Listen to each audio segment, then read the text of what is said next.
नमस्कार दोस्तों, आज मैं आपके सामने एक महत्वपूर्ण वीडियो लाया हूं और ख़ास इसको हिंदू लोग ज़रूर देखें।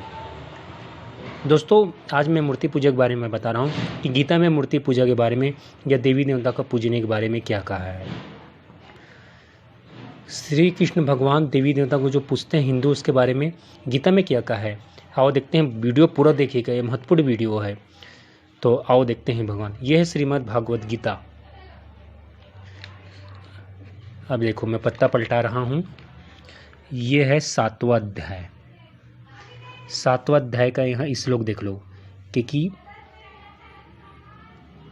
ये 20, 21, 22, 23, 24, 25 यहाँ पर भगवान श्री कृष्ण ने, अब ये श्लोक है उसका हिंदी अनुवाद इधर 7वें अध्याय का।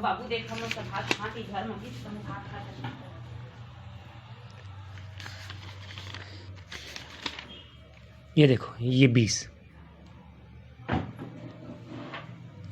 यहाँ से, हे अर्जुन, अपनी अपनी प्रकृति के अनुसार मनुष्य धन, स्त्री, पुत्र आदि लौकिक कामनाओं में से अज्ञान में पढ़कर, यहाँ ज्ञान शब्द कहा अर्थात ये अज्ञानता है ना, अज्ञान में पढ़कर कर्मों के फल की इच्छा से, अपने फल की इच्छा से अन्य देवताओं का उपासना करती हैं।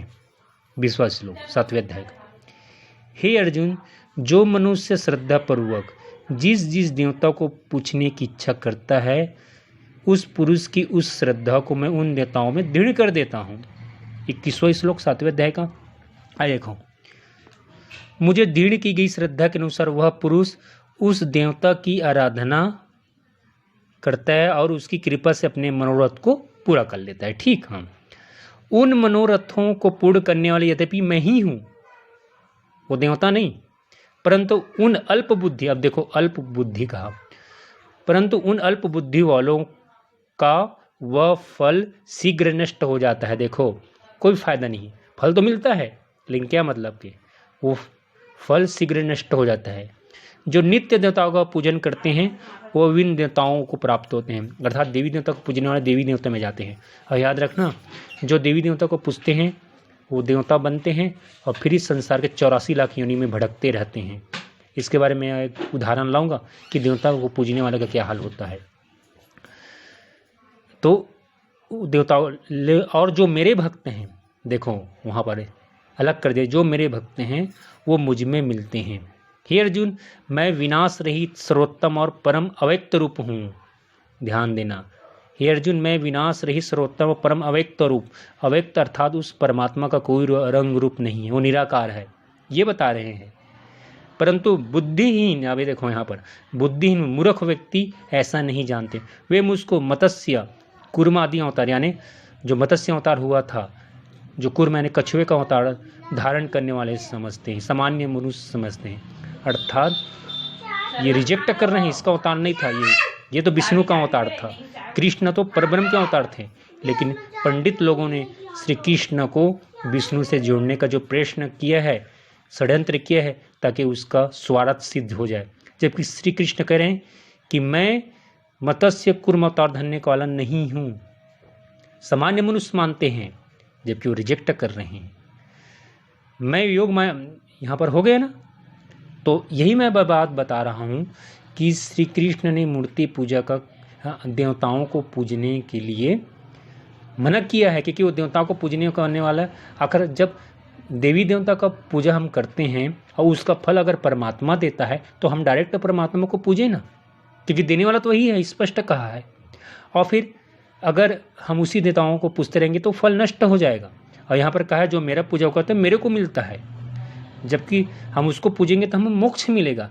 जबकि देवी देवता को पूजने वाले उसी में जाके मिल जाते हैं, जबकि देवी देवता पूजने वाले का मुक्ति नहीं होता।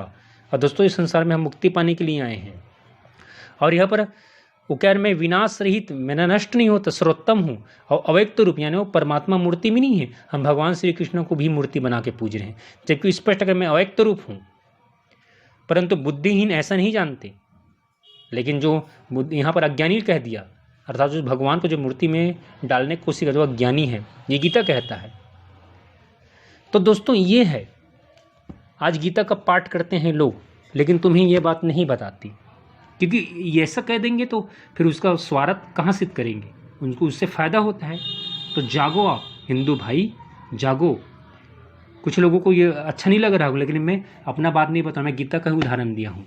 ये गीता है, मैं गीता का उदाहरण दे रहा हूँ ताकि आप लोग इसको समझो। अभी मैं प्रकाशक बता रहा हूँ, श्री ठाकुर प्रसाद पुस्तक भंडार, कचौड़ी गली वाराणसी का है। मुद्रक है भारत प्रेस, कचौड़ी गली वाराणसी 1। तो ये है भाई, तो आप समझो, जागो, इन पंडितों के चक्कर में मत आओ और अपने जवान को, अपने इस जन्म को मत गाओ। देवताओं को पूजने वाला का गति खराब होता है, वो संसार में फिर आते हैं और 84 लाख योनि में भटकते रहते हैं। जबकि जो परब्रह्म परमात्मा को पूजता है, वो अव्यक्त निराकार को, वो उसी में मिलकर मोक्ष प्राप्त कर लेते हैं। तो वीडियो कैसा लगा कमेंट्स में ज़रूर बताइएगा। धन्यवाद वीडियो देखने के लिए।